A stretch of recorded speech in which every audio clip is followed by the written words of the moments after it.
Super happy to be here today. So, without further ado, let's talk about the challenges of enhancing an already released game, and I will be talking about it in the context of Cyberpunk 2077 base game, its massive update 2.0, and its expansion pack Phantom Liberty. So, just to help you understand my angle of view on the subject, let me briefly showcase to you what were my primary responsibilities during those development times. Oh, we don't have sound. Can we quickly take a look what's there?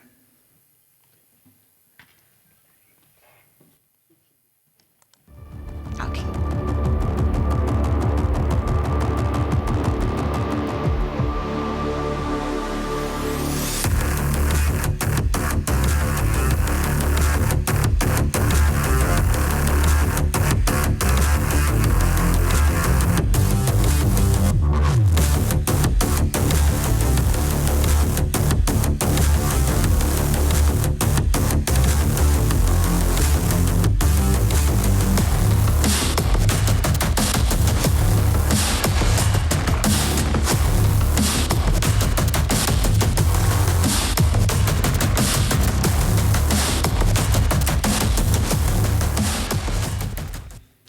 Okay, so as a player-oriented gameplay designer, my primary responsibilities were helping revamp the netrunner build for update 2.0. And for those who haven't played the game, netrunner is essentially a mage type of a build, but within the Cyberpunk universe. So netrunner would be this ultra hacker who could remotely interact with devices, could remotely possess them, etc. And same goes for NPCs. Hacker could remotely jump their weapon, blind them, etc. And update 2.0 was a massive update we released for Cyberpunk base game, and that essentially overhauled pretty much all of the gameplay systems, and those that it didn't overhaul, it touched in some way at least a little bit. So you also saw the Phantom Liberty part, which was about the Relic skill tree, which was a Phantom Liberty exclusive skill tree that was adding a bunch of cool abilities for the players to enjoy. So, and the next thing that happened, if you were watching Gamescom last year, yeah, that was me. I am bragging a little bit, but let's move on. So, before I actually start this presentation, let me quickly tell you a story that happened pretty much immediately after the release of Update 2.0. So imagine I was sitting in the office, I was lurking around, searching for some player feedback, and then I stumbled upon a stream of some player, and what essentially happened is that I heard a pretty negative in its essence comment that in fact, weirdly so, made me quite happy. Now this presentation will help explain you not only why I was happy about this particular comment, but we'll also dive into the insights of what the overhaul was about, our design intentions, and the challenges we faced on our way of achieving those. So, without further ado, let me jump into those design intentions once again. And here I have to mention that even though I'm standing here right now, I'm also, it would be nice to say that all of the right choices, were made by me. I made the entire, 2.0 and Phantom Liberty on top of that, but that was definitely not the case. So right now I will be talking about the work of a very, very talented team of people, gameplay people, and yeah, just let's keep that in mind for the continuation of this presentation. So the first design intention we had in mind was we wanted to have strongly defined play styles. We wanted you as a player to have this strong fantasy of who you're role playing as. The next one was we wanted to basically allow for more room for challenge if the player was willing to get that challenge. The next one was, well, quite self-explanatory.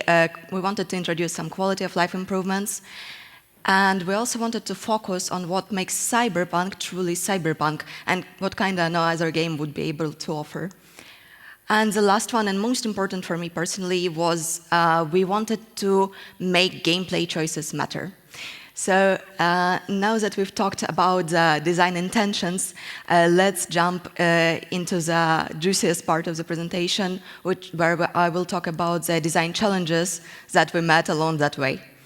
So the first design challenge I'll be talking about is drawing the line in the scope of updated Cyberpunk.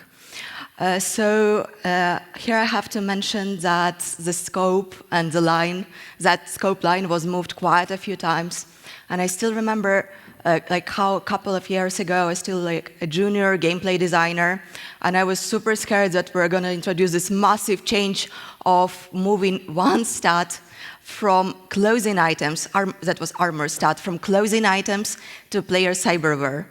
And since then, the scope grew to, a complete overhaul of all gameplay systems. So we overhauled, cyberware, perks, AI, police system, you name it. We probably touched it, right? So there were two main reasons why the scope grew to the size that it was. First being, we simply were very ambitious people, and we were very passionate about bringing more light to the gameplay. So that was the first reason. And second reason was a little bit more technical because, in the discovery phase, we realized that once we change one thing, we change one topic, we touch it, that's it. Chain effect, and you need to also, change and enhance another one that was codependent, and then another one that was also codependent, and then you grow, the scope grows, and grows. So in the end of the day, we decided to draw a line for ourselves, a guideline for ourselves for what goes into the scope and what doesn't. So essentially, we decided that all of the core pillars of the game were there to stay. All of the core designs were there to stay, and we would just change how what players can do about those. So, for example, there was Reaper Dock in the game as a core feature. There was cyberware in the game as a core feature. We didn't change that fact. However, we did change individual cyberware items. And here I have to mention that cyberware is essentially this, tag that goes into, under your skin, enhances your bodily parameters, etc. So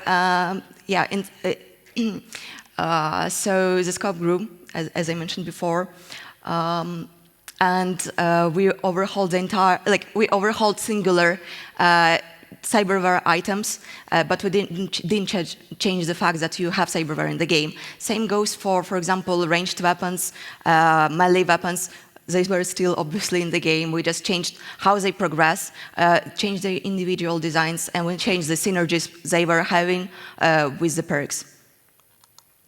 And the next challenge I will be talking about is we had this idea of pushing fun part of our game, fun aspect of our game, to, let's say, expand its borders a little bit, to be more prominent, more visible in the game.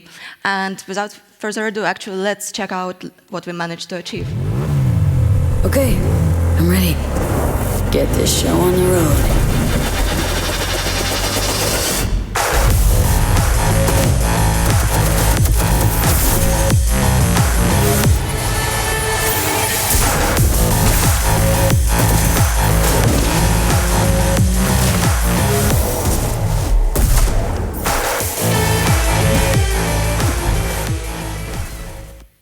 Yeah, so as you have probably seen right now, the borders did grow quite a bit for fun part of the game, at least in my humble opinion.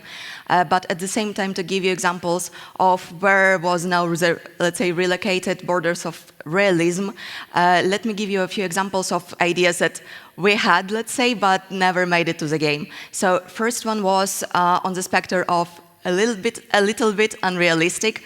I had this one of the initial ideas for the one of the perks in the Relic skill tree, which once again was a expansion exclusive perk tree. I had this idea for Mantis Blades, and Mantis Blades is basically this cyberware you install into your arms and you can slice people around. And the idea was supposed to be, let's say you perform a finisher on some enemy with those Mantis Blades equipped, you kinda, and bear with me here, you kinda, while performing the finisher, kind of suck up their blood out of them, and then you perform like a ranged attack with condensed blood further away, like towards another enemy. And yes, like even saying it out loud already brings a few concerns. So, you know, after having this initial idea, I also talked to one of our VFX artists, and I asked a simple question of, do you think we will be able to sell it in any realistic way? To which the only sane answer was, hell no. So obviously this idea was, you know, immediately removed, but you know, it just showcases what was too much for our realistic game setting and how much we didn't want to change that. Yet another idea that was on a bit different spectre was the idea for the redesign of the cool tree that you had in the base game. And we had this idea to implement the style over substance design in it. So imagine you would be collecting like clothing items, and once you would collect, you know, the full sets that fits together perfectly, you look fabulous. You would gain some, let's say, stat boosts for yourself. Obviously. Oh, and same would go actually for the combat part. You would gain like a score meter on one side of your screen, and once you will be killing enemies in a rapid succession, you would see that score grow, and maybe you would be getting also like, you know, combat benefits out of it, maybe some boosts here and there. But obviously, that idea was way too gamey. Yet another factor that we didn't want to cross. It was way too gamey for our game, and obviously we discarded it. So in summary, what I can say is that we really were pushing, and we were even willing to go to like absolute extremes in terms of, you know, imagining what could be the new design here and there. But obviously, it just meant that, you know, we had to discard many ideas on our way, and we were completely fine with it. So the next challenge, yet another challenge we faced during the development times, was essentially at one point we had to develop Update 2.0 and Phantom Liberty at the same time. And what it meant for us, it meant that we had to have, let's say, a carefully planned list of priorities for both. And, you know, whenever there is a question, right, what takes a priority, you know, a base skill tree in the game that needs to be redesigned, or Relic skill tree from the game?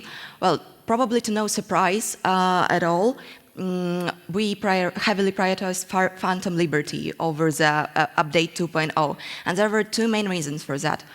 First being that Phantom Liberty had a head start, quite a big head start in its development time. So by the, for example, like still talking in the perks terms, by the time the revamp of the skill trees went into production, we started developing it, etc. Relic skill tree was pretty much already there. Like there were obviously a lot of polishing yet to be done, some design like, you know, swaps here and there, but it was pretty much already in the game testable. And the second reason was even bigger because, well, for Update 2.0, we always had a fallback, which was the base game. So in the case of Phantom Liberty, the only alternative we could offer was nothing at all, and obviously we couldn't take this risk. And what I also want to mention is that obviously we had strict set of priorities, but only for, like, let's say, two-thirds of the development time, and in the end of it, like a few months afterwards, we had to discard all of them for a simple reason of issuing a balance pass, and then no longer no priorities applied. We just had to balance it all and make sure that every single feature fits another feature, and, you know, in the end of the day, the entire balance of the game fits the game vision.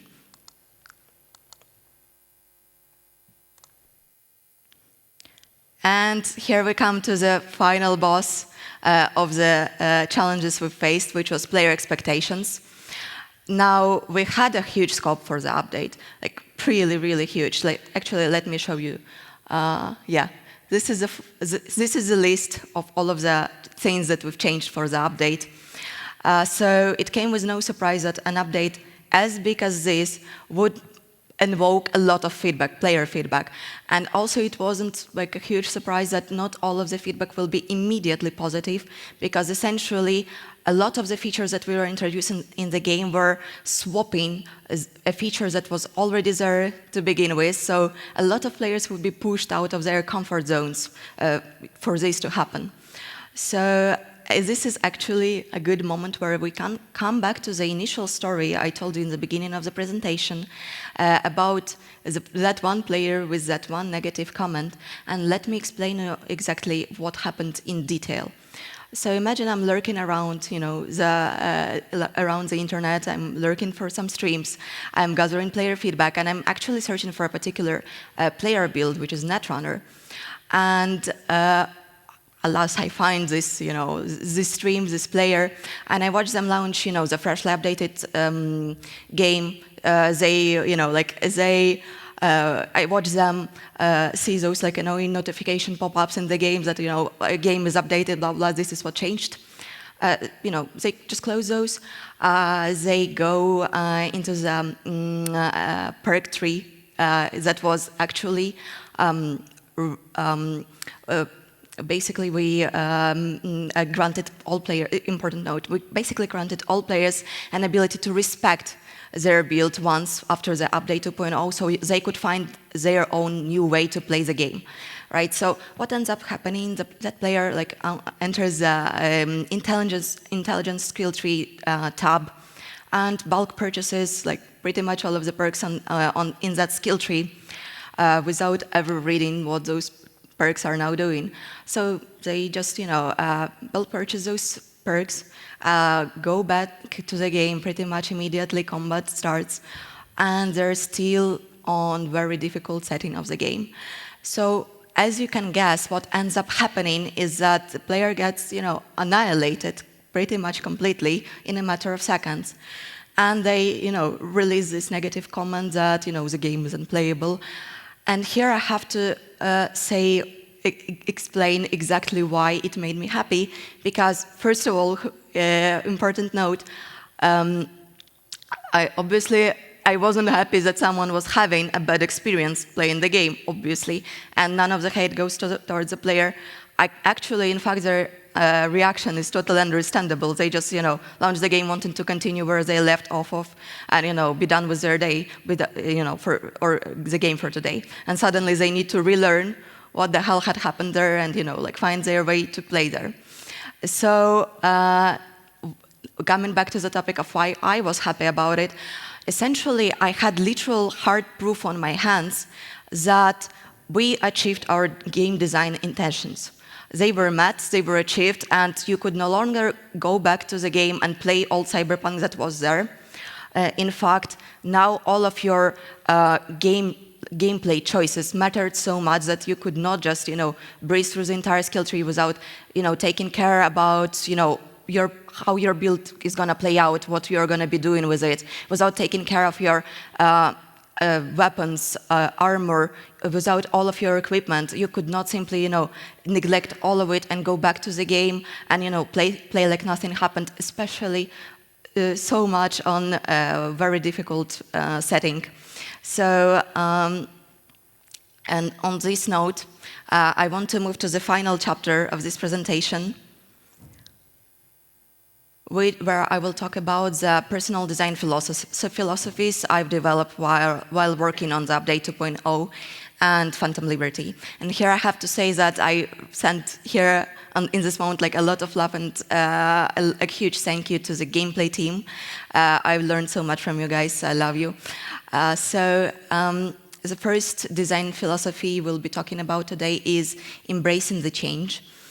So since I'm no longer a junior designer, and since I stopped being one, and pretty much long time ago, I came to this simple realization that it would take literally no less than this bold decision to overhaul the entire gameplay system, to bring out the full potential of Cyberpunk.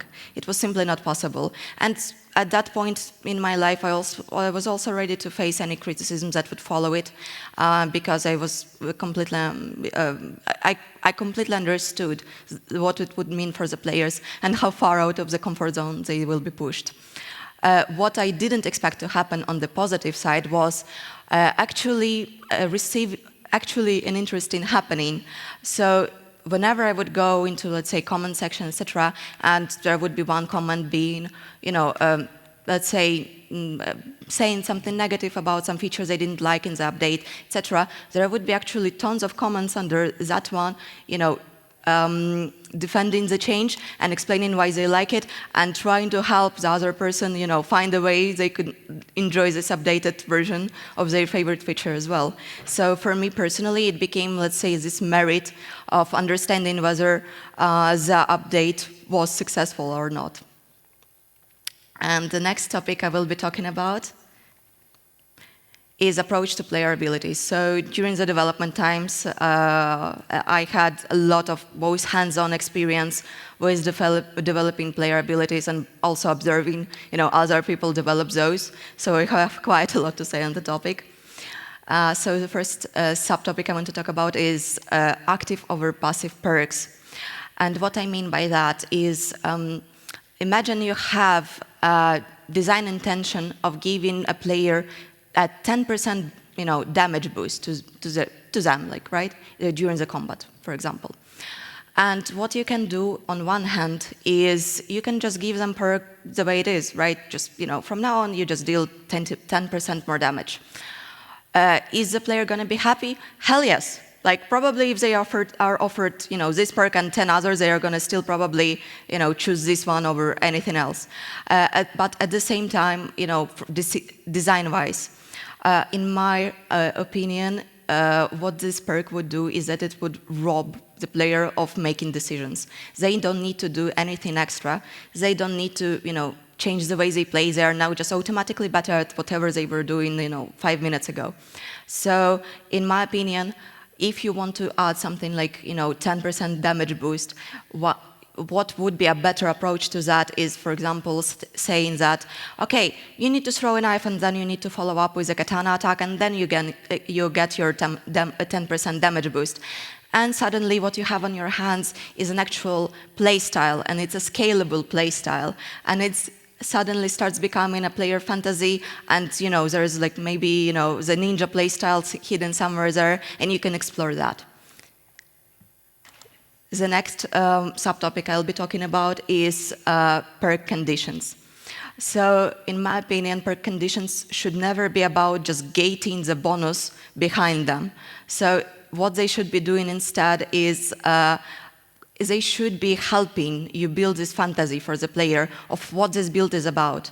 So I can imagine a dialogue that could have happened between a developer and a very confused gamer, and the gamer asking, why do I need to squat 6 times to get faster movement speed? And the developer replying, just do it. So once again, it's not about creating additional chore for the player, it's about fulfilling the fantasy. The next topic is avoiding universally beneficial perks and perk branches. And let me actually give you a very straightforward example from Cyberpunk. There used to be, before the update, there used to be a cool tree, and there used to be a mechanic called Cold Blood, where essentially you would gain, a lot of benefits based on the fact that you were eliminating your enemies. And since the gameplay loop was, meant for you, like one of the points in the gameplay loop was essentially eliminating enemies for all of the builds in the game, what ended up happening is that every single player, no matter what build they would choose, would always go for the, Cold Blood, because why not? They're just, it's universally good. While it was popular with players, there's still a question of whether it was a good design decision. And in my opinion, it wasn't, because it was once again robbing players of their choices. Because suddenly you have this optimal thing to choose for yourself. Why would you choose anything else? And the last from the player abilities I will be talking about, the last subtopic, is encouraging active player involvement. And what I mean by that, and let me actually once again jump straight to an example of the netrunner before the update, where the gameplay loop looked something like, you go into combat, you throw a few quick hacks, they go on cooldown, each of them, because you can use it only once, and then cooldown, triggers. And then you run out of RAM, and RAM is essentially the Cyberpunk equivalent of a mana resource. So you throw a couple of different quick hacks, you run out of mana, and then what kind of ends up, and what do? Then you just kind of go behind the walls, like hug them, get cozy, wait it out, wait for your RAM to regen. And with update 2.0, what changed was the gameplay loop itself, where we added many options for active RAM regeneration.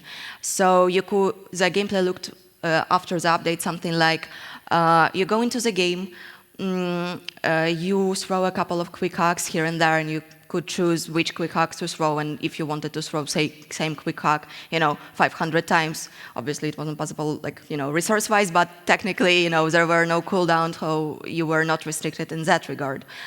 So you just go into the combat, you throw a couple of quick hacks, and you follow up with some weapon attacks, because suddenly, there are some perks, some synergies, some combos, and you can actively regenerate your RAM, and you can, if you're good at it, you can continue playing the game, continue fighting enemies non-stop as long as you are good at it, because you killed a few people with quick hacks, went for a couple of finishers, regenerated your RAM, threw a couple of hacks more. Here you go, and rinse and repeat until the combat is over, and you no longer had this enforced stop in your combat.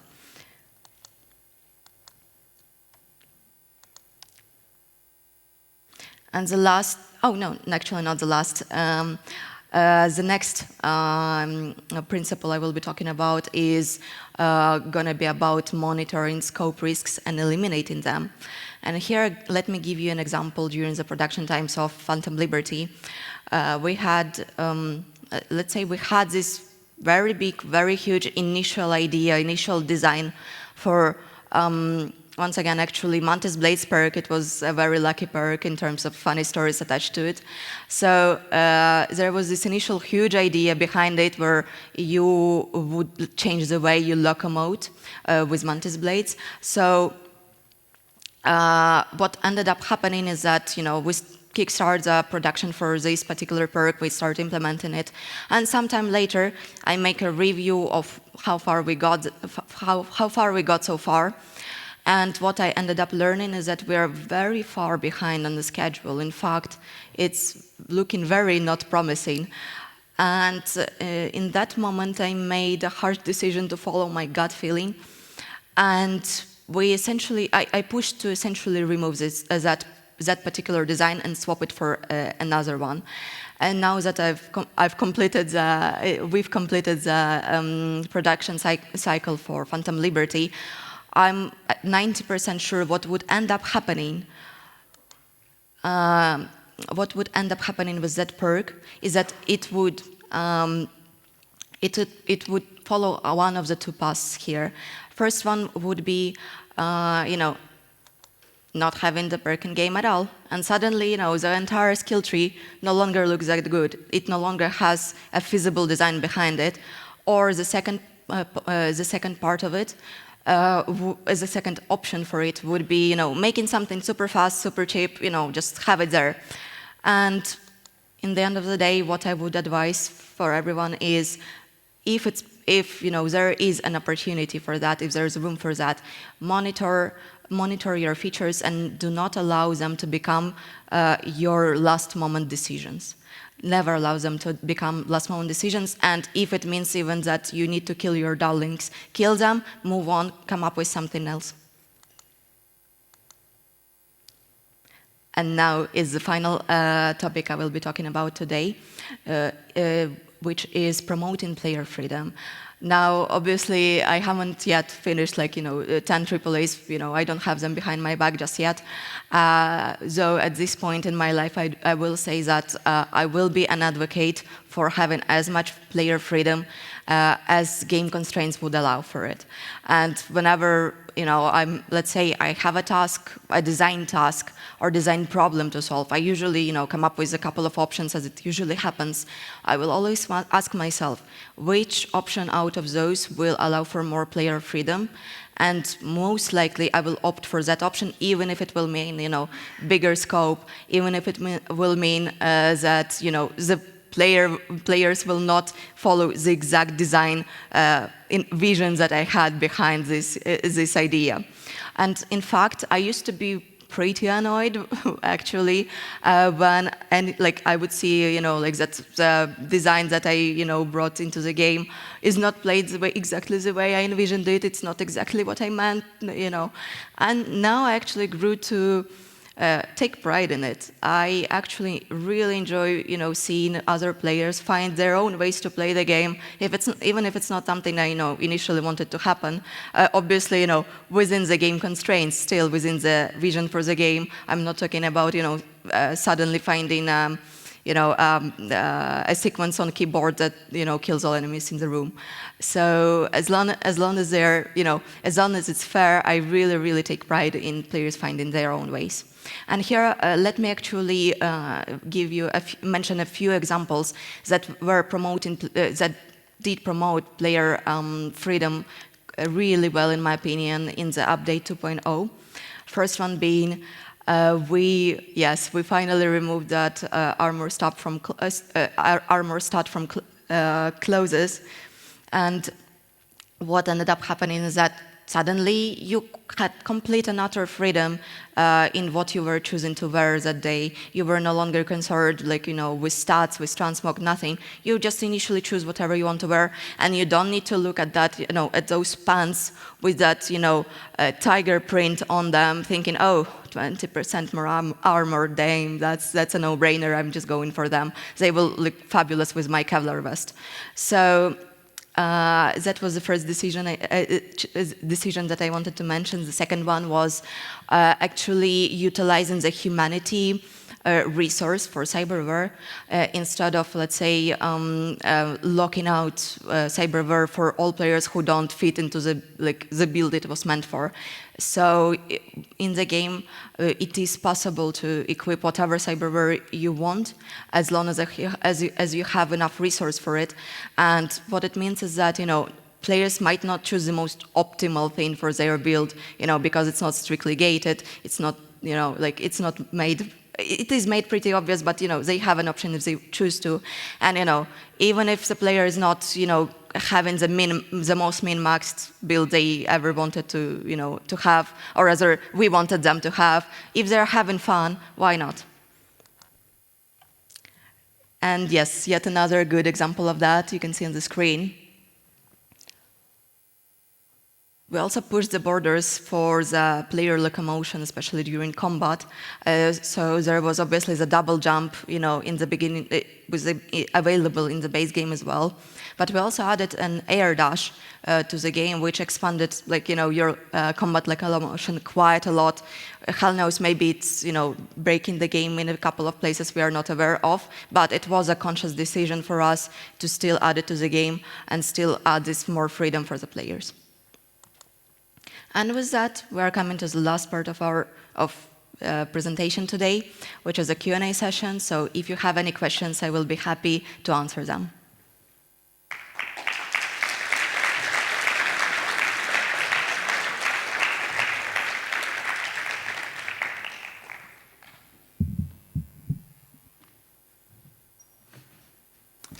Hello. Hello. Congrats on the release and a successful change. I have actually two questions. So the first one is, on yesterday's talk, Rafael mentioned that for some of the things you had to overhaul the AI systems. How much of an overhaul, or did any overhaul happen on the technical side for the perks and the armor and the basically cyberwares? And the second question is regarding what did you change and which perks did you change? Did you back it up with any telemetry data that you had access to, or was it just like, we think this is wrong, we should change it? Okay, so regarding first question, because the scope grew already as big as it was, we were trying to do minimally on the technical side of it. So we were trying to utilize as many systems as possible. Whenever it wasn't possible, we were developing further. For example, we swapped to a different kind of system for cyberware, for example, and cyberware records in the end of the day. And but still, our goal was to keep it as feasible as possible. And second question, could you repeat it actually, please? Yeah, when you were choosing which kind of which perks to change and how to change them, did you use any telemetry data? Did you have any access to what players preferred? Because you mentioned the codebot, for example, which, as you mentioned, was something that was often picked, but you wanted to change it, right? So how much of that was data driven, and how much was that just your gut feeling driven? Yeah, so it was both, right? So we obviously had access to telemetry data, so we were, actively seeing that, for example, Cold Blood was being picked over anything else, whatever, because it was it was a good choice for every single person there. So yeah, that we definitely were monitoring telemetry data, but at the same time, it was more of what we want this new perk tree to be about, and what perks still from the old system still fit it, and what needs to be redone. And we were basically going perk by perk and just reviewing it and making priority lists of what needs to be swapped and what can stay there. Yeah, cool. Thank you. Thank you. Okay.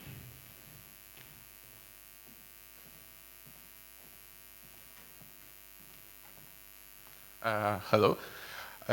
Thanks for your lecture. From perspective of a player, I have to say this build of character was really fun to play. This is how I play the Phantom Liberty.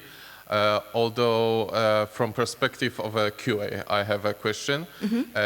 In basic game, I didn't find many places where designers, developers force a player to play exact way. In Phantom Liberty, there are places where you have to sneak or you have to intense fighting.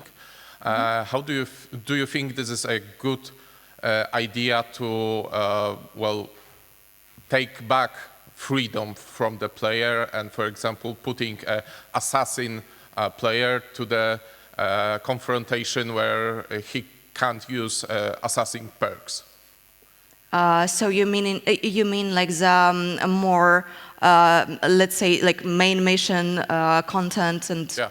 Okay, yeah. So from my perspective, I can see value in narrative part of it and how cinematic we want to make it. And from my side, I need to support that because, well, first of all, CDPR is a narration-driven, company, narrative-driven company, and secondly, I do see a lot of value, and it's my responsibility as a gameplay designer to support it however means possible. So maybe I will unfortunately not be able to tell you specifically whether it's how much sense it makes from story perspective, since I'm not narrative and I'm not a narrative person.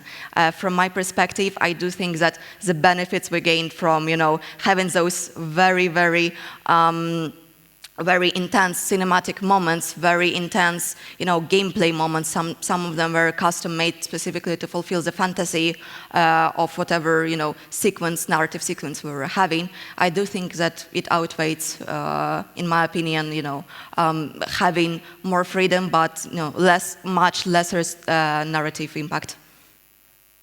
Okay, and one more, if I can.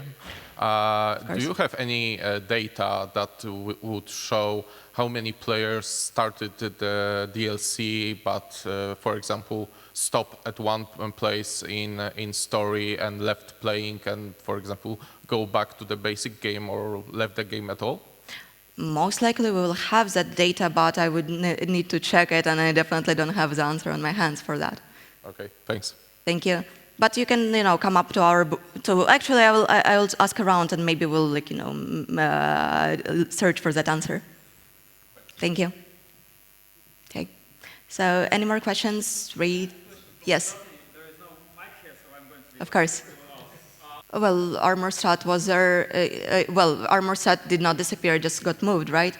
But yeah, obviously there was a pushback. I do remember myself being a junior designer who was against the idea. But then I just, there was this realization that it will benefit the game so much that, yes, we are, taking this huge risk. We are overhauling it, and we are making it a big overhaul to make it to enhance the game, truly enhance the game. And while, yes, there was, let's say, this initial considerations and some resistances here and there, we still went for it. Thank you. Okay, so if no one has any more questions, thank you so much. I'll finish for today. And yeah, have a great day.